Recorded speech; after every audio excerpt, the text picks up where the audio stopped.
Good morning! Comparison para sa ating green and red okra. Sa green okra natin, kay bilis nilang mamunga. At ang baba lang ng kanyang bunga. Sa ganyan. Na tayong pwedeng ma-harvest dyan na bunga niya. So ito yung area ng ating green okra. Comparison, mas mabilis mamunga ang green okra natin compare sa ating red okra. At ang baba lang ng ating green okra. So ayan ang ating green okra na pwede na nating ma-harvest ang kanyang mga bunga. So marami na tayong bunga dyan na nakikita na pwede na nating makuha. Ayan. Ayan din. Ito din. So lahat ng ating itinanim ay meron ng bunga. Ang iba ay pwede na rin nating ma-harvest. So sinasabi ko comparison ng ating red at green. Sa red natin ang taas ng kanyang pagtubo. So ayan. So okra plantation, okra garden natin yan dito. Na madami tayong naitanim.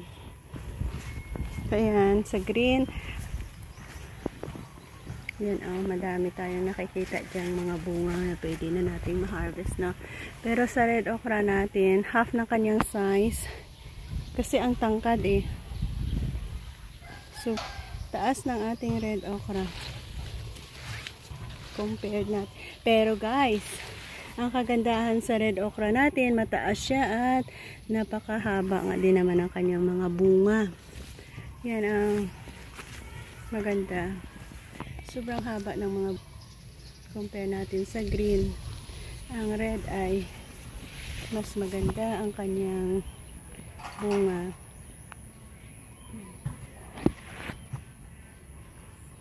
This is one of our compared okra, green and red natin.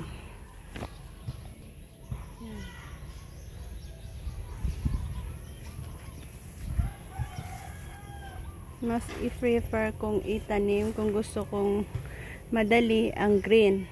Pero kung gusto kong good quality, red. Sa taste, bumabalik sa green once na maluto mo na ang red. Sa sabaw niya, kung i-boiled mo, nagiging purple. Kung ilagay mo, ipatong mo lang sa kanin, yung kanin mo ay nagsistain din siya ng purple color. So yan ang ating kung like for example gusto mo ng good quality, in the same time same taste lang din naman sila, go on for the red. Pero kung gusto mo yung mas mabilis ang pagkabunga niya, go on ka sa green. Ang atin na namang abangan at ibahagi sa inyo ang comparison how long they will stay. Gaano nga ba sila katagal mamuhay hanggang sa hindi na sila pwedeng makapag-produce ng bunga. So yan ang ating aabangan at ibahagi ko na rin sa inyo. Pero sa production from the start na ating itinanim, mas mabilis ang green ika nga kaysa sa red. So thank you and isabay ko kayo sa update kung ano ang pwede nating magawa dahil ako ay nagsastart pa lang sa papatubo. So gusto kong ibahagi sa inyo ang process ng aking pagtatanim para magkaroon kayo ng idea sa kung paano ang red at ang green okra natin. Thank you and bye-bye.